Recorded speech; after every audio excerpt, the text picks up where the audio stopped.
আসসালামু আলাইকুম, আমি সালমা বলছি গাজীপুর থেকে। সালমা কিচেন ব্লগে আরও একবার স্বাগত জানাই। যে যেখান থেকে আমার ভিডিও দেখছেন আশা রাখি ভালো আছেন, সুস্থ আছেন। আলহামদুলিল্লাহ আমি আমার পরিবার নিয়ে ভালো আছি। আমার আজকে ভিডিওটা সাজিয়েছি কলমি শাক রান্না দিয়ে। এখানে আছে রসুন কুচি করে নিয়েছি, পেঁয়াজ কুচি করে নিয়েছি আর কাঁচামরিচ কেটে নিয়েছি। এখন হচ্ছে কড়াইটা গরম করে এখানে পরিমাণ মতো তেল দিয়ে দিব। তেলটা হালকা গরম হয়ে আসলে আমি আগে থেকে কেটে রাখা পেঁয়াজ, রসুন আর কাঁচামরিচ অ্যাড করে দেব।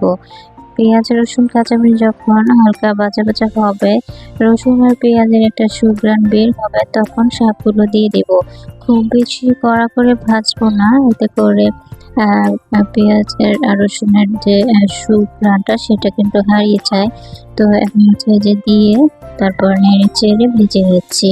যারা আমার ভিডিও দেখা শুরু করেছেন এখনো লাইক দেননি, প্লিজ একটি লাইক দিয়ে পুরো ভিডিওটা কন্টিনিউ করবেন। যদি কেউ আমার চ্যানেলে নতুন হয়ে থাকেন আমার চ্যানেলটি সাবস্ক্রাইব করে আমার পাশে থেকে যাবেন। আমি 24 ঘন্টা পর আপনার কাছে পৌঁছে যাব ইনশাআল্লাহ।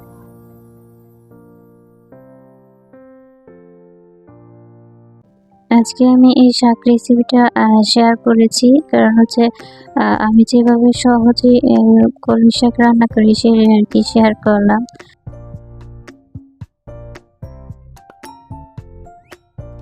পেঁয়াজ রসুনটা যখন ভাজা ভাজা হয়ে গিয়েছে, হালকা সুঘ্রাণ বের হয়েছে, তখন আমি যে শাকগুলো দিয়ে দিচ্ছি।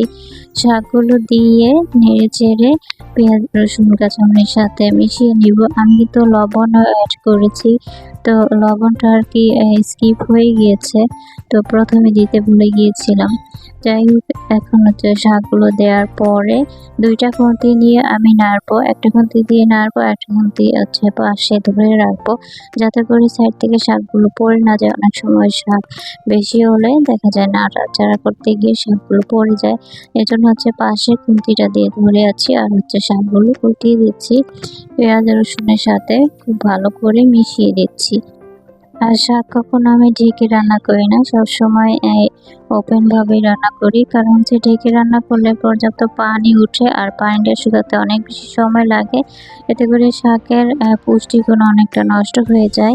তাই সবসময় শাক রান্না করার সময় অবশ্যই ঢেকে রান্না করবেন না, ঢাকনা না দিয়ে রান্না করার চেষ্টা করবেন। এতে করে আপনার সময় ও গ্যাস সব কিছুই সাশ্রয় হবে আর পুষ্টিগুণও বজায় থাকবে। তো আমি এদিকে শাকটা নেড়ে চেড়ে মিক্স করে নিয়েছি। এখন হচ্ছে মিডিয়াম আঁচে শাকটাকে রান্না করে নেব।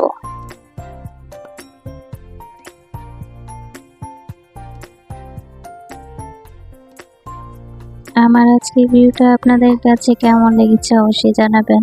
আমি ভেবেছি এখানে আর ভিডিও দিব না, পরে ভাবলাম যে না দেই। তো একটা চ্যানেলকে এগিয়ে নিয়ে যেতে অনেক বেশি সময়, অনেক পরিশ্রম হয়। তো এটা যখন এতটুকু এসেছে ভাবলাম এটাকেই ধরে রাখি, কিছু হোক বা পাই বা না পাই। তো এখানে আমি শুধু রান্নার ভিডিওগুলি শেয়ার করব, আর আমার ওই চ্যানেলটাতে লাইফস্টাইলের সব কিছু শেয়ার করবো এখন থেকে। যাই হোক, এদিকে কথা বলতে বলতে কিন্তু আমার শাকটা প্রায় ভাজা হয়ে গিয়েছে।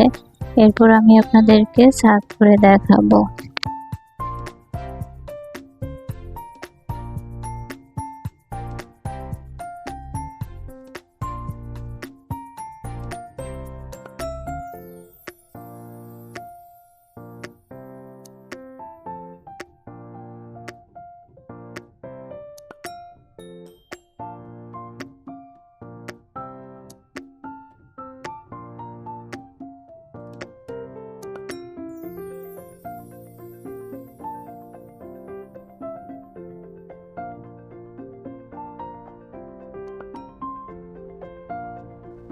আমার আজকের রেসিপিটা কেমন হয়েছে, ভালো লাগলে একটি লাইক দিবেন আর সুন্দর একটা কমেন্টস করবেন, কারণ আপনাদের লাইক ও কমেন্টস আমাকে অনেক উৎসাহ দেয়।